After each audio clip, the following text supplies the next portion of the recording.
Kita mulai ya teman-teman. Selamat malam, terima kasih rekan-rekan media sudah menunggu di Media Center TPN Ganjar Mahfud. Seperti yang sudah terinformasikan bahwa hari ini akan ada konferensi pers dari pimpinan TPN Ganjar Mahfud merespon keputusan dari MK-MK yang beberapa waktu yang lalu sudah diputuskan, yang sudah diketahui juga oleh publik, oleh rekan-rekan semuanya. Salah satu keputusan adalah diberhentikannya Anwar Usman sebagai ketua MK. Menanggapi apa yang terjadi pada hari ini, dari TPN akan memberikan keterangan. Ada Pak Arsyad Rashid, ketua TPN Ganjar Mahfud, ada Pak Andika Perkasa juga ikut mendampingi wakil ketua, dan juga ada Pak Todung Mulya Lubis, deputi hukum dari TPN Ganjar Mahfud. Saya persilakan langsung Pak Arsyad untuk memberikan keterangan media, Pak. Terima kasih. Assalamualaikum warahmatullahi wabarakatuh. Salam sejahtera untuk kita semua. Shalom, Om Swastiastu, Namo Buddhaya, salam kebajikan. Teman-teman, kawan media yang saya hormati dan juga ingin pada hari ini kami dari tim pemenangan nasional Ganjar Mahfud, saya sendiri, Mas Andika dan Pak Todung Mulya Lubis di sini mewakili daripada tim pemenangan nasional Ganjar Mahfud untuk membicarakan mengenai tanggapan kami atas hasil keputusan MK yang baru saja terjadi.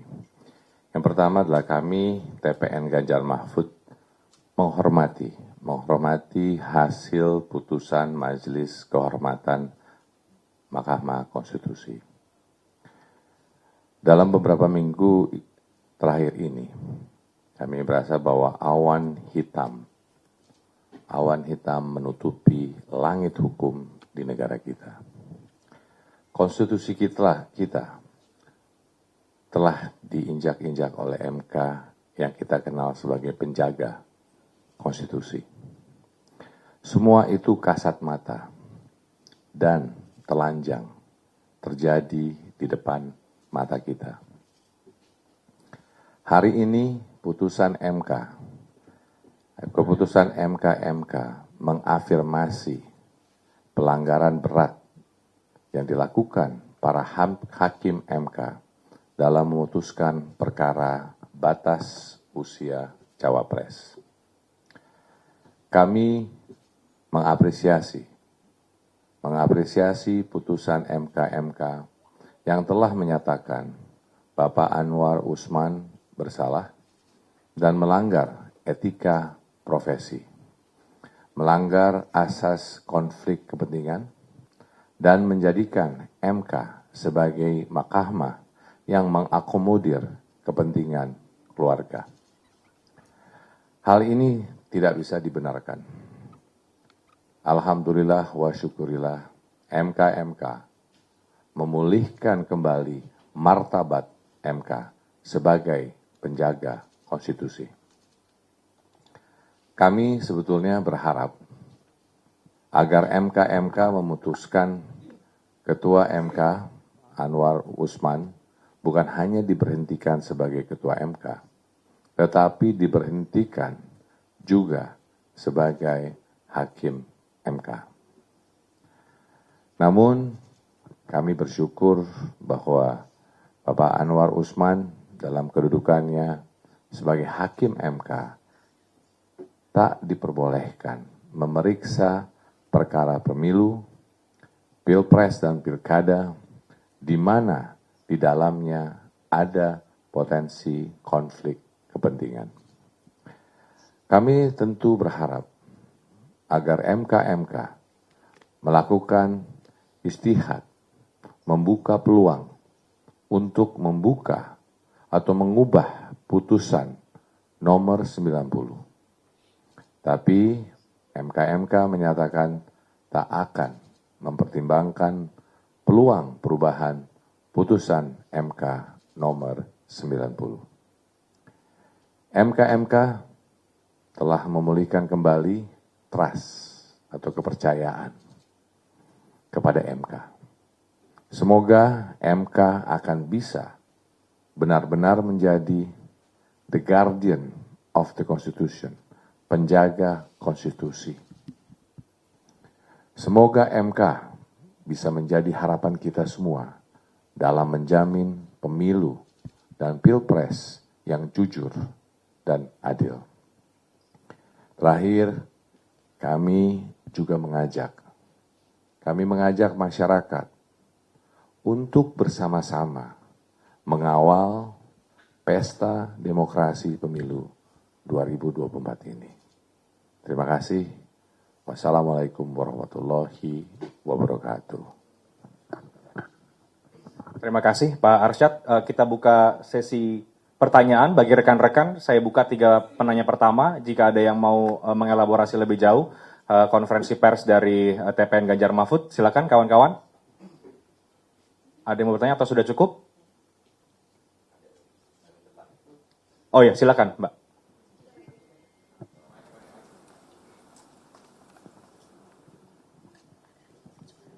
Selamat malam, perkenalkan saya Tasya dari Voi.id. Izin Pak Arsyad, Pak Andika, Pak Todung, dan Mas.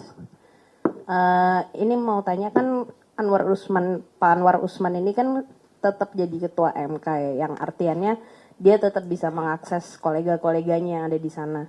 Nah, gimana caranya TPN untuk terus memantau kalau nanti di sengketa ke depannya tidak ada cawe-cawe dari dia tapi dari pintu belakang, dari backdoor gitu misalnya. Itu sih, terima kasih. Pak Anwar Usman tidak lagi menjadi ketua MK. Iya, maksudnya tapi kan tetap Dia tetap sebagai hakim MK, ya. Nah, tapi kan dalam amar putusan yang disampaikan oleh MK, beliau tidak diperkenankan untuk ikut serta sebagai anggota majelis dalam perkara pilpres, pilkada, ya, atau pemilu, di mana potensi benturan kepentingan itu ada. Jadi itu eksplisit, ya, tidak membutuhkan interpretasi apapun. Jadi apakah dia cawe-cawe atau tidak, ya, itu saya tidak terlalu khawatir, ya, karena tanpa itu pun dia bisa cawe-cawe. Tapi yang pasti dia tidak ikut dan tidak punya suara untuk ikut memutuskan perkara sengketa pilpres ini. Ya. Itu aja, terima kasih.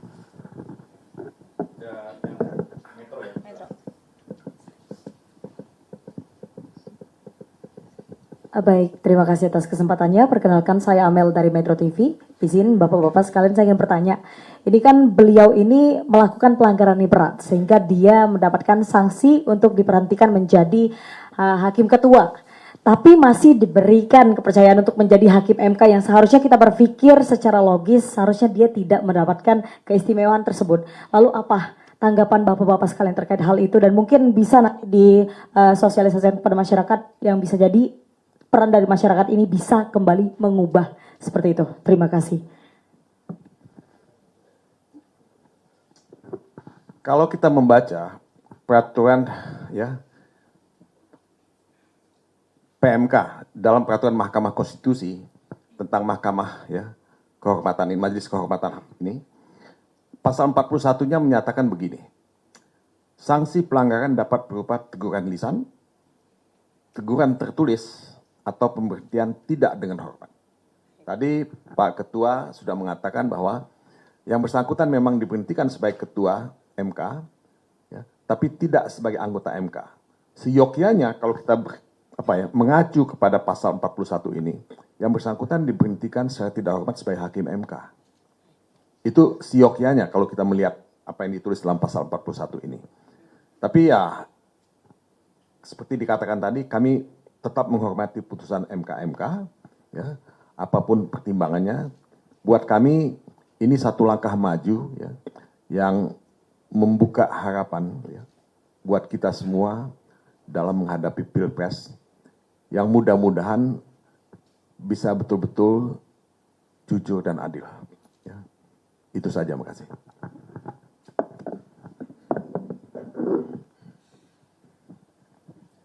Terima kasih, selamat malam. Saya Dani dari Bisnis Indonesia.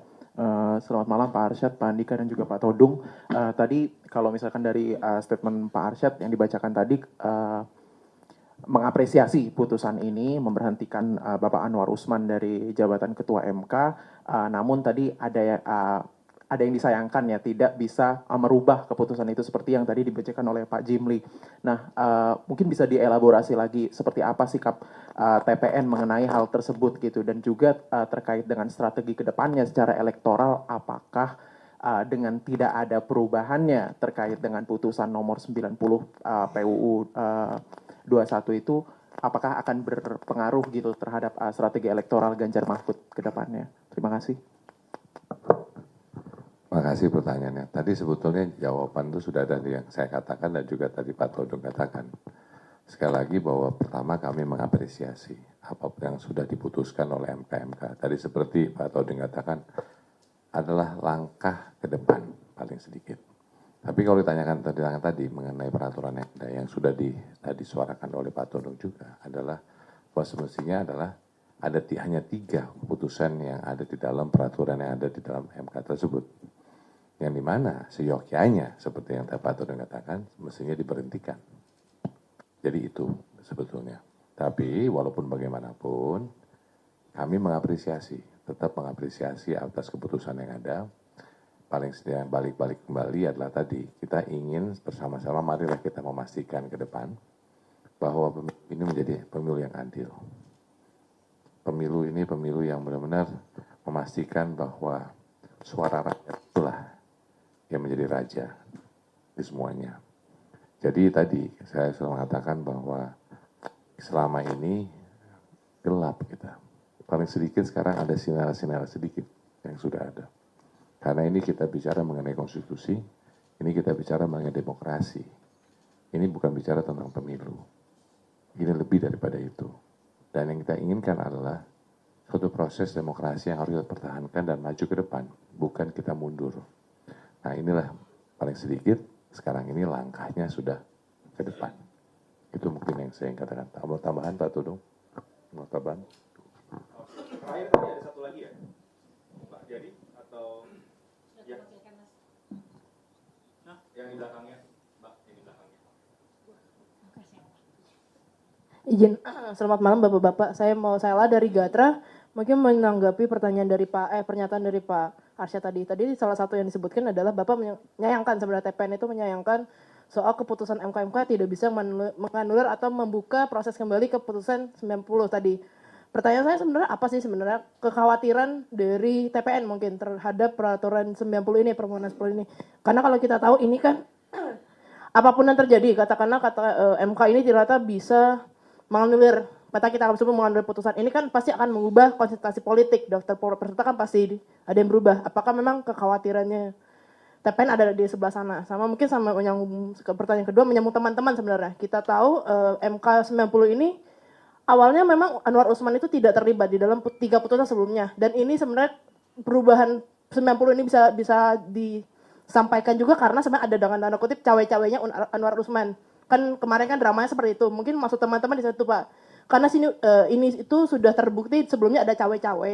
Apakah takutnya bisa terjadi lagi? Walaupun memang di dalam putusan MK si Anwar Usman ini ke depan sudah nggak boleh. Tapi kan namanya cawe-cawe kan mainnya di backstreetnya. Mungkin di sana Pak, mungkin boleh dipertegas. Terima kasih. Mungkin Mbak yang bisa katakan adalah kami mengharapkan tidak ada cawe-cawe. Dan harapan kami dengan yang terbukanya hal ini, semua bisa menjaga. Jadi harapan kami sangat berpikir positif.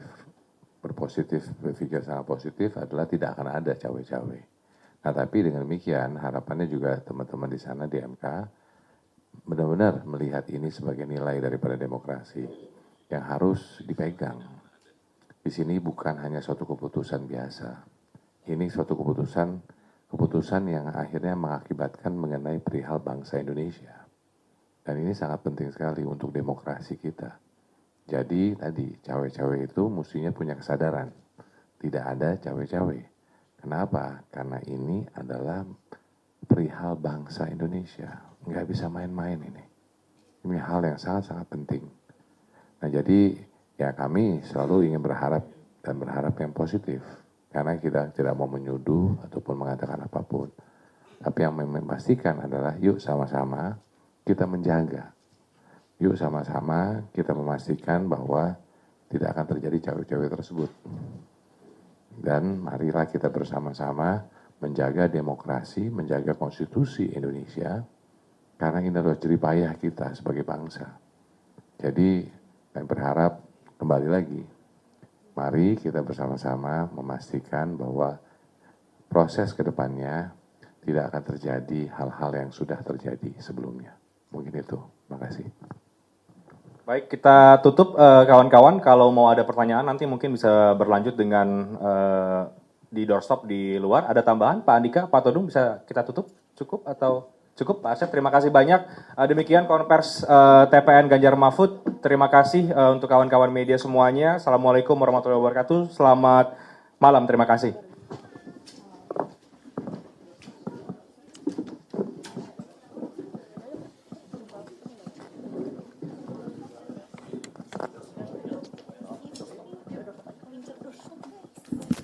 Pak, ini kan terkait dengan putusan MK mungkin memang sudah diputuskan dan final ya Pak ya. Apakah dari TPN sendiri nanti akan mengajukan, kan putusan MK ini bisa dibatalkan dengan permohonan yang baru, apakah akan diajukan permohonan baru? Maksudnya putusan MK atau putusan MK?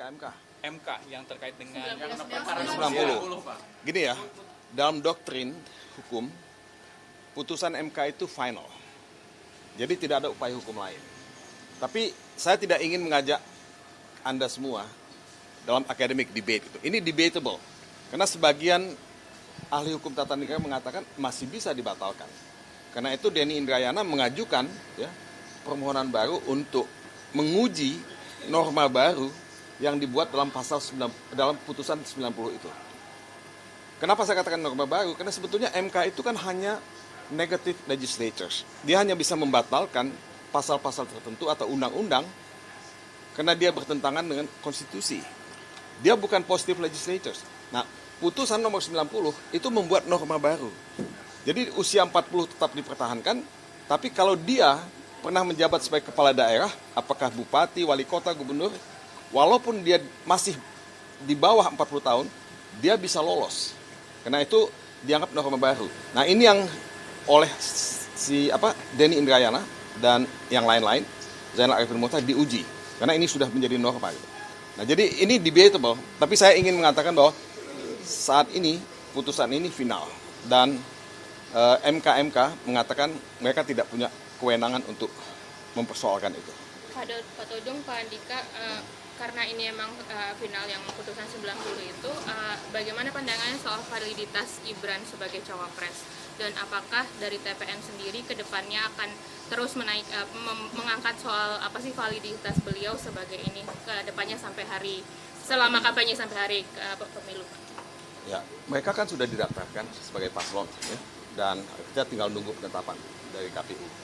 Jadi ya kami tidak punya kewenangan untuk menentukan apapun, untuk mengatakan apapun terhadap pasangan Prabowo Gibran. Ya. Kalau KPU mengatakan bahwa oke, mereka sudah ditetapkan sebagai paslon, ya mereka akan ya berlaga sebagai paslon dalam pilpres yang akan datang.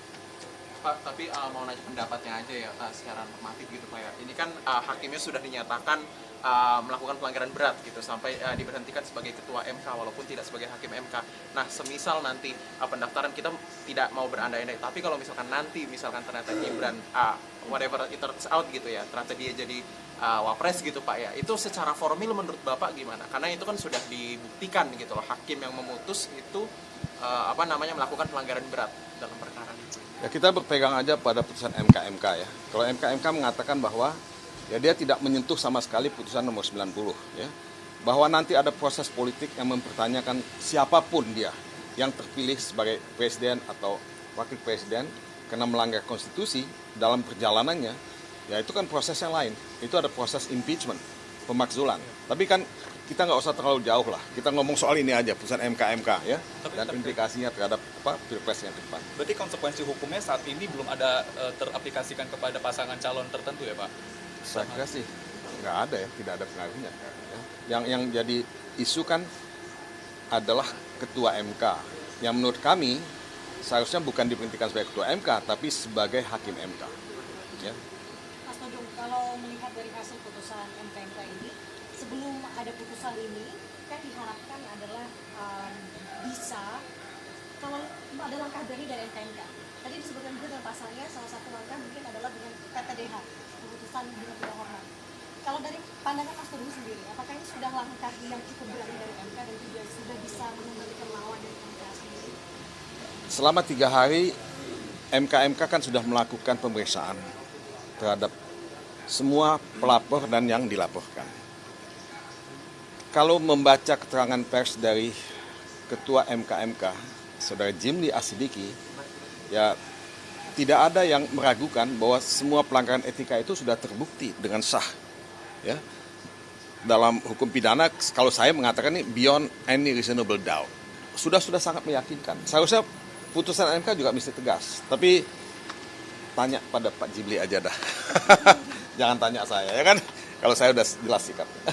Pak, izin Pak, ini kan para paslon saling klaim bahwa mereka akan menang satu putaran ini. Dan menurut dari survei Carta Politika sendiri, elektabilitas Pak Ganjar juga Pak Mahfud itu paling tinggi. Lalu bagaimana jika Bapak mengkaitkan dari saling klaim tadi? Andika aja jawab, Andika.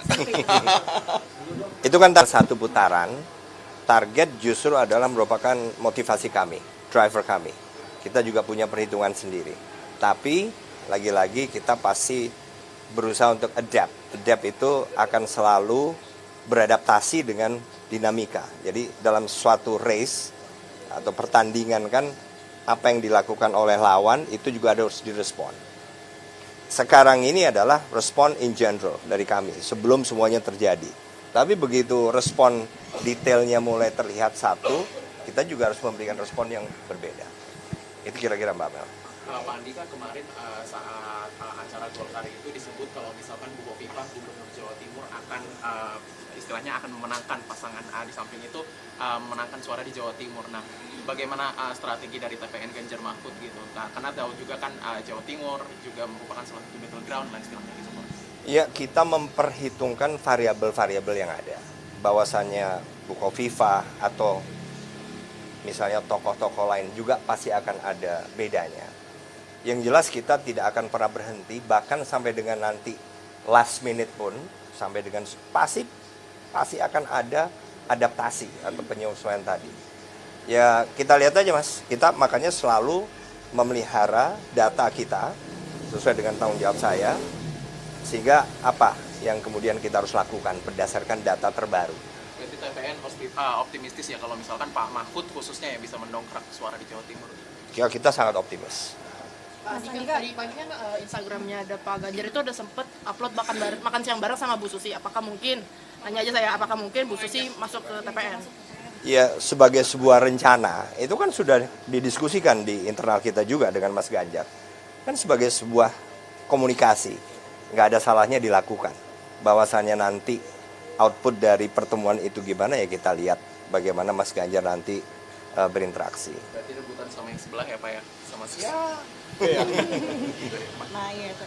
Mas Andika, kalau dari TPN Ganjar Mahfud sendiri, salah satu komitmennya ke depan kan adalah mendukung nanti, kalau misalkan misalnya pemilu, gitu kan, mendukung memperkuat KPK ke depannya. Tapi kalau melihat untuk sejauh ini, untuk struktural di TPN sendiri, apakah nanti akan ada berniat untuk mengajak gabung begitu untuk mantan pimpinan KPK seperti halnya di sebelah BW ini disu-isukan masuk dalam tim pemenangan di kelompok koalisi sebelah begitu.